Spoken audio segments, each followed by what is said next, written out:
കേരളത്തിലെ വ്യവസായ രംഗത്തെ പ്രകീർത്തിച്ച നിലപാടിൽ ഉറച്ച ശശി തരൂർ ലേഖനത്തിൽ തെറ്റുണ്ടെങ്കിൽ കാണിച്ചു തരട്ടെയെന്നും തെറ്റ് ബോധ്യപ്പെട്ടാൽ തിരുത്താമെന്നുമായിരുന്നു തരൂരിന്റെ നിലപാട്.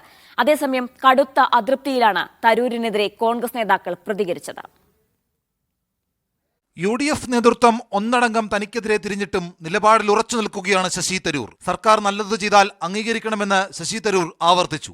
അതിലും ഫാക്ട്സും ഫിഗേഴ്സിന്റെയും അടിസ്ഥാനത്തിലാണ് ഞാൻ പറഞ്ഞിരിക്കുന്നത്.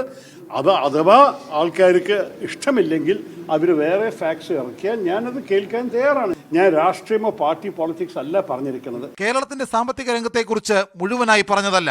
ലേഖനത്തിൽ തെറ്റുണ്ടെങ്കിൽ കാണിച്ചു തരണമെന്നും ശശി തരൂർ. തരൂരിന്റെ നിലപാടിനെതിരെ രൂക്ഷ വിമർശനമാണ് UDF കൺവീനർ കൂടിയായ MM ഹസൻ നടത്തിയത്. ഒരു വർക്കിംഗ് കമ്മിറ്റി മെമ്പറായ അദ്ദേഹം ഇങ്ങനെ സ്വതന്ത്രമായ അഭിപ്രായം പറയുന്നത് ശരിയല്ല എന്നാണ് എൻ്റെ അഭിപ്രായം. ആ അത്യുന്നത സമിതിയിൽ നിന്ന് ഒഴിഞ്ഞു നിന്നിട്ട് വേണം ഇത്തരം സ്വതന്ത്രമായ അഭിപ്രായങ്ങൾ പറയാൻ. കോൺഗ്രസ് പ്രവർത്തക സമിതി സ്ഥാനമൊഴിയാൻ ആവശ്യമുണ്ടെങ്കിൽ മാറാമെന്ന് ഹസന് തരൂരിന്റെ മറുപടി. അതൊക്കെ ഞാൻ അങ്ങനെ ഒരു ആവശ്യം എന്തായാലും ഞാൻ സ്വീകരിക്കാൻ തയ്യാറാണ്. എനിക്ക് എന്റെ സ്വതന്ത്ര രാഷ്ട്രീയ ബോധ്യം തരൂർ മറികടക്കുകയാണെന്നായിരുന്നു VT ബൽറാമിന്റെ വിമർശനം. കേരളം പോലുള്ള ഒരു നാട്ടില് വലിയ രീതിയിലുള്ള ഒരു പൊളിറ്റിക്കൽ ഫൈറ്റ് RSSനെതിരെയും CPIനെതിരെയും കോൺഗ്രസ് പാർട്ടി നടത്തിക്കൊണ്ടിരിക്കുമ്പോൾ അതിൽ മുന്നിൽ നിന്ന് പടനയിക്കേണ്ട ആളാണ് ശശി തരൂർ എന്നുള്ളൊരു ബോധ്യം അദ്ദേഹത്തിന് ഉണ്ടായാൽ മതി.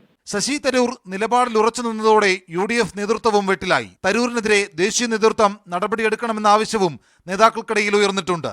മീഡിയ 1 തിരുവനന്തപുരം.